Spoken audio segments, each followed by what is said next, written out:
Hey,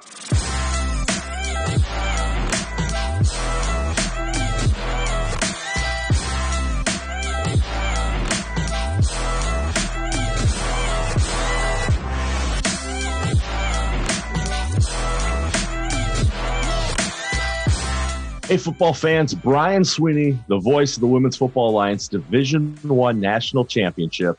Welcome to playoff season. 23 teams, 3 divisions are looking to stay on the road to Canton, the national championships in Canton, Ohio, July 23rd and 24th. As always, I am joined by the owner of Football Game Plan, Emory Hunt. Emory, the playoffs are here. Are you ready? Absolutely, man. It's crunch time now. Games count for real. Win or go home. This is what it's all about. Yeah, in Division III on the National Conference side, this weekend will feature the 5-1 Music City Misfits playing on the road at the 5-1 Derby City Dynamite. The winner of this game will host the winner of the 4-2 Capital City Savage and the 6-0 New York Knockout. In the American Conference, the 6-0 Capital Pioneers are on the road to Phoenix to play the 5-1 Arizona Outcast, and the final Division III game will feature the 4-2 Oklahoma Lady Force at the 4-2 Iowa Phoenix. Emory, any surprise teams this year for you in Division III, or maybe a favorite game to look for? You know, how about the New York Knockout? Underrated, undefeated, and going into the playoffs with a lot of momentum. And that's something that you want to see from a lot of these teams that are going into this postseason without a loss. But I felt as though all throughout the season, we talked about many other teams, but quietly the Knockout have been knocking opponents out to the tune of 6-0. So excited to see how they're going to finish this season, if they're going to go all the way to Canton or if they can get upset in the first round. Yeah, Division II, in my opinion, is going to have some great games as well, as the National Conference 3-3 Detroit Dark Angels travel to Baltimore to face the 4-2 Baltimore Nighthawks. The 3-3 Miami Fury will play at the 4-2 Jacksonville Dixie Blues. And then over on the American side of the bracket, the 2-4 Sin City Trojans travel to play the 5-1 Houston Energy, and the 6-0 Mile High Blaze travel to play the reigning Division III national champions that made the jump to Division II this season, the 6-0 Nevada Storm. Now, Emory, Nevada has not missed a beat since making the jump from D3 to D2. Could they be our next D1 team? It wouldn't surprise me. You could talk about Houston as well. That's another team that has the makeup to make a jump to another level. But Nevada's just done an outstanding job. Just shows you that they were ready to make that jump from Division III to Division II if they take care of business in the playoffs. And yes, we will probably see them make that jump toward the Division I ranks. And it would be great to have that 8th team on the Division I rank to kind of round out both sides of the bracket. So let's keep our fingers crossed and see what happens next season.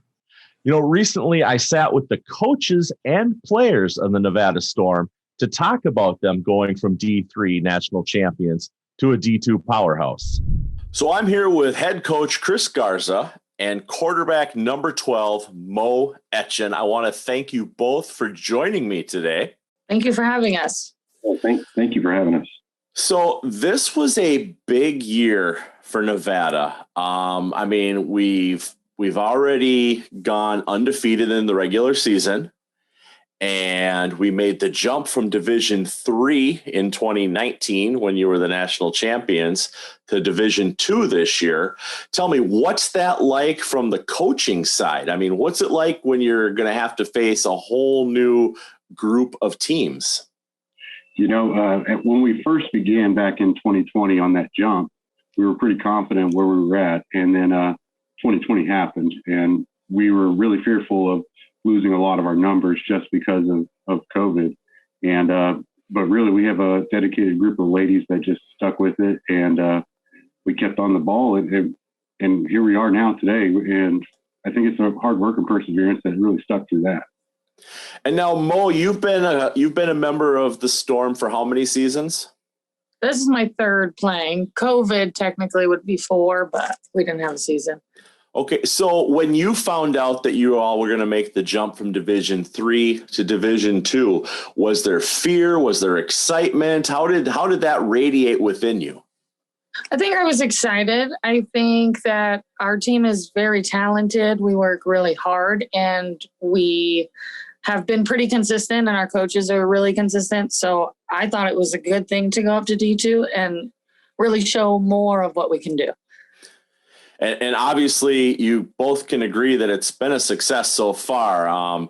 You even knocked off the American Conference champions from the last 2 years running, the Cali War. What was that like, taking on a D1 team that has such a great reputation and coming away with the victory?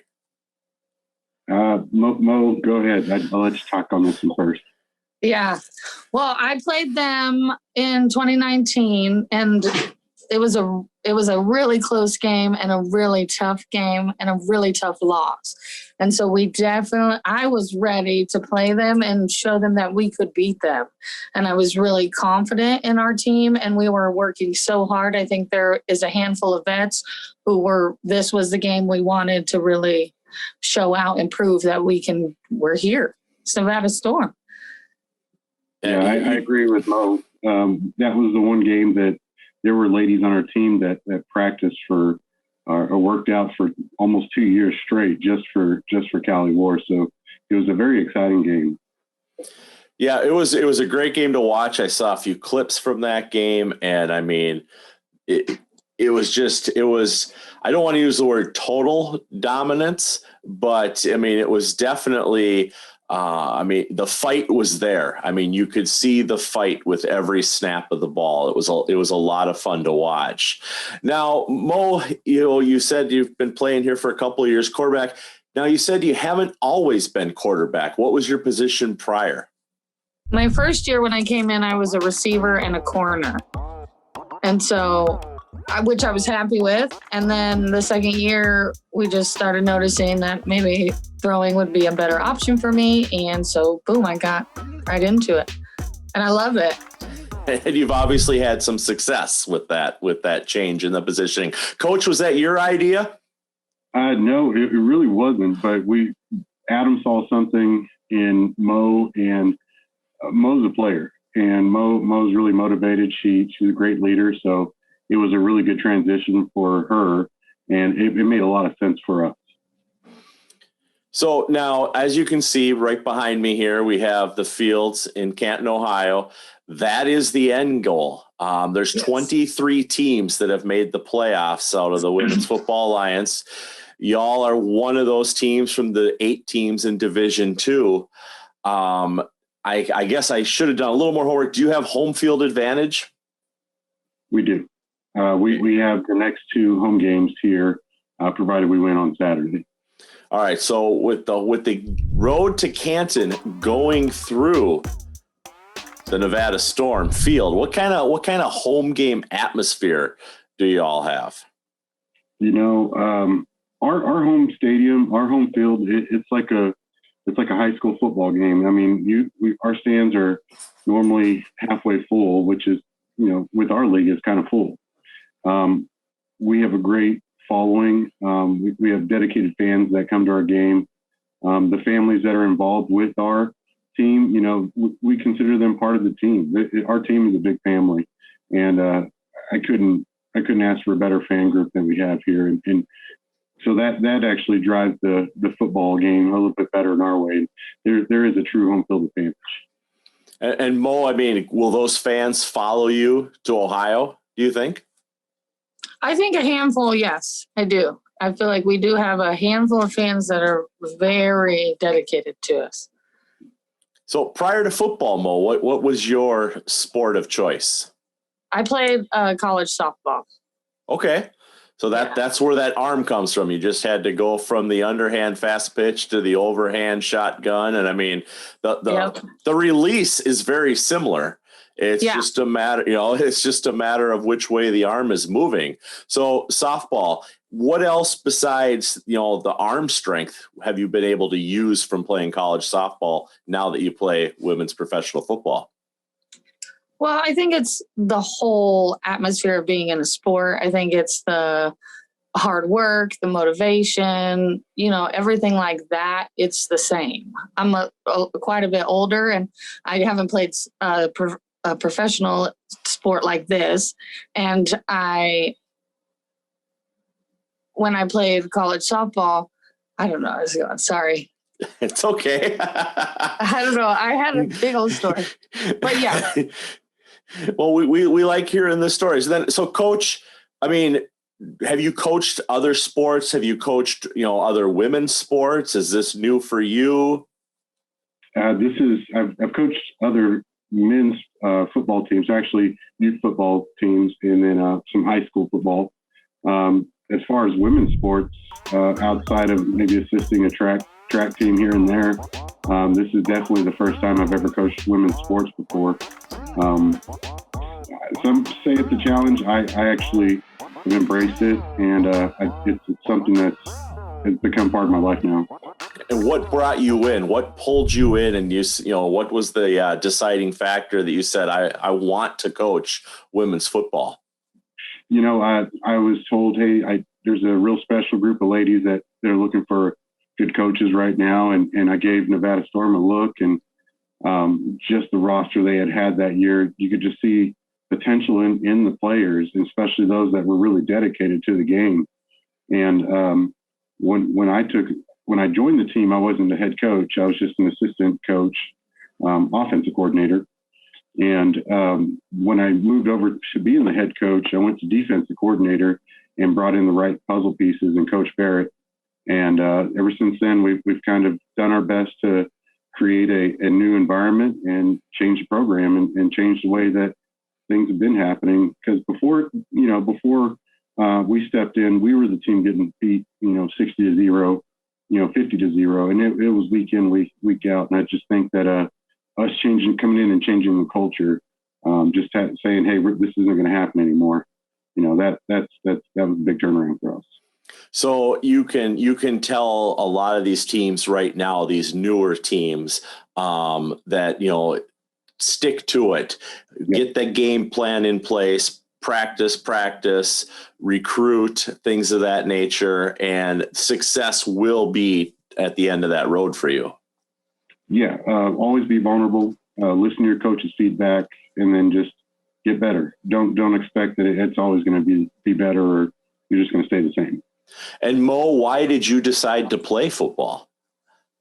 Well, I've always grew up throwing the ball around, playing with the boys at lunch. And then I heard we had a team, and I was like, let's try it. And I love it.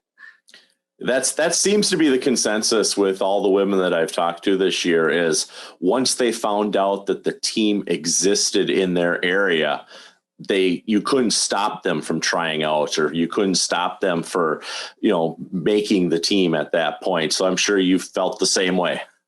Exactly. Yep. So here's the question, and I'll ask this of Mo first, and then we can kind of see what Chris's response is. So we have a team that has shown great success at the Division III level. Now they're on the Division II level, and they're looking to be a rarity. They're looking to be a team that can win a national championship at both the Division III and the Division II level. Uh-huh. Is the Nevada Storm the next Division I team? Are they going to be that 8th team to move up into that Division I tier? Honestly, I'm not sure, but I'll go with whatever they decide. Coach, your opinions on that? Whatever the league decides is best for us, we'll definitely do. I think we're at a comfortable spot with our numbers in our roster. We've got a roster size of 28 right now. To be competitive with those D1 teams, it takes a little bit of financial backing, a little bit of a bigger roster in that size, and that does help out a little bit. But who knows? It'd be awesome to be that team that gets moved up all 3 years and is a national contender all 3 years. That'd be amazing. Well, I really thank you both for taking the time to talk with me this evening. July 23rd and 24th is less than a month away, and hopefully I will see you on that field behind me. Thank you. Yes, thank you. Thanks for having us.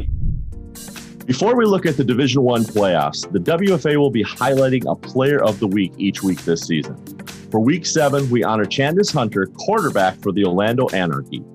In Orlando's 28-20 victory over the Miami Fury, Hunter threw for 193 yards and 3 touchdowns, while ending the game with a quarterback rating of 140.2.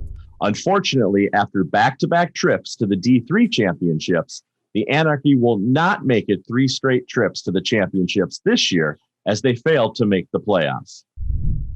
In Division I, we only have 3 games this weekend, as Boston, the 2-time reigning champions, get a bye this weekend in the National Conference bracket and will host the winner of the 1-3 DC Divas versus the 6-0 Tampa Bay Inferno.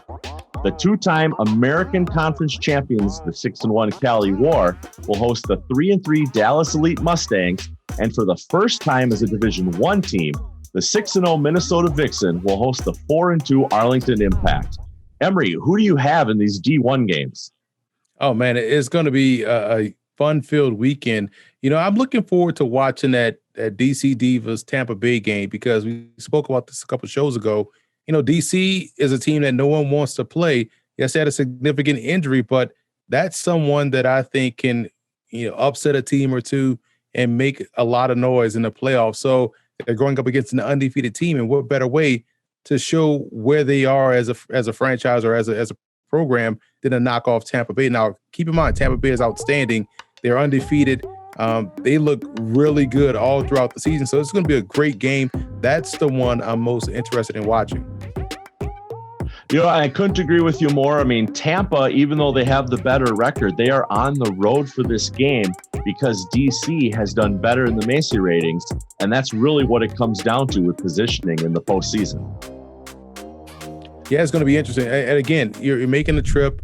You're coming into what should be, inclement weather. I know it's going to rain up here in New York, so I don't know what the temperature or weather is going to be down in D.C. I know they're on that same, I-95 corridor where you're going to get that rain. But, Tampa, coming from Florida, they'll probably be used to that. So I'm thinking we're going to see a very tightly contested ball game. That's the one that I'm definitely excited for. Back on May 15th, Dee Scott was injured during a game with the Boston Renegades. Recently, I had a chance to talk with Dee about her recovery and who this season has stood out to her. I'm joining today Dee Scott. Dee is a player with the DC Divas who was injured in a game back on May 15th against the Boston Renegades.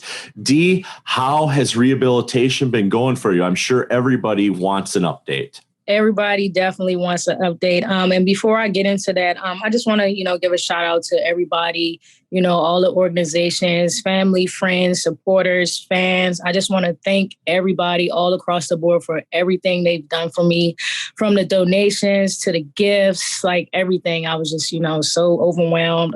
It was very uplifting.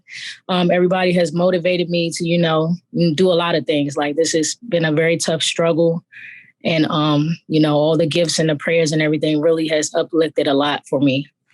And back to your question. So PT actually, that starts next week. Everybody definitely has been asking me. So pretty much I've been doing everything on my own at home, trying to stay active. I'm a super active person. If you can, you tell from my Instagram and my Facebook, I can't sit still. So it kind of helps in a good way because it keeps my leg from being, so stiff and keeps me out of pain. So I try to stay active every day until PT starts. And once that starts, which is next week, let's hope for that, I'll be good to go. I'll make sure that I'll update everybody on my posts and everything, try to keep everybody in tune with everything, updated on that. And hopefully you guys will see me next year. That's what we want. We want to see you back in the championships. We want to see you rushing that ball for the Divas. I mean, you've definitely been a favorite player of mine to watch for DC. So speaking of DC, speaking of all the teams, is there a player or a team that you're really excited about in the playoffs? Yes. They're not playing for the WFA. Former DCD Divas safety Kiana Ford. She actually plays for the Washington Prodigy. She's playing wide receiver this year, but it's just a list of things I can say about her. I look up to her. I call her my twin, my big sister. She's pretty much, the opposite of me. Like she does everything. She has like the dog mentality. Like she's just an amazing player, and she motivates me a lot, on the field, even though we're on different teams. But that's one of my favorite players. Well, it's great to have somebody that you can talk with about the game and stuff. So I thank you for your time. I hope that rehabilitation continues to go well. I know you're in thoughts and prayers across the country, and good luck with you, and we'll see you next season. Thank you so much. Thanks for having me. For the first time this season, we have games of the week. That's right. With the playoffs here, there will be not one, but two televised games this week. Look for the 6-0 Mile High Blaze to travel to play the 6-0 Nevada Storm. And in a rematch of the Week 6 game of the week, 4-2 Arlington Impact travel to Minnesota to battle the 6-0 Vixen. Now, these are two great teams, Emory, four great teams that we see a lot of times playing in these important games towards the end of the season. Either of these, game of the week stand out to you one way or the other? Well, someone has to lose the first matchup, right? Both teams are undefeated. It's going to be a fantastic game. And I'm always interested when we're talking about rematch games, what adjustments are made, what little tinkers are you going to, throw in there, little wrinkles, trick plays, how you're going to respond to what happened in the last matchup. So when we talk about Minnesota and Arlington, the rematch game is always intriguing. But when you have two undefeated teams meeting in the first round of the playoffs, winner go home, what a way to get your first loss and be out of the playoffs. So both games of the week are going to be outstanding. Yeah, I couldn't agree with you more. I mean, we know where my allegiance lies, obviously. And, it's like you said, it's going to be a good game. Arlington has a lot of great film to look at to see what adjustments they can make, as you stated. And, as far as when you look at Nevada, they've already played against a D1 team this year when they went up and they beat Cali War earlier in the season. So I think Mile High, they're going to have their hands full, but that should be a very good game as well. With only 2 rounds of the playoffs before the national championships, it's win or start thinking about 2022 for these 23 teams. Follow For the Fans HQ on Twitter and Instagram to find where you can watch the games of the week. And remember to follow the Women's Football Alliance on all social media platforms. Tickets are available to National Championship Weekend, July 23rd and 24th in Canton, Ohio, by heading to www.hofvillage.com and clicking on events. For Emory Hunt, I'm Brian Sweeney, and we'll see you next time on the road to Canton.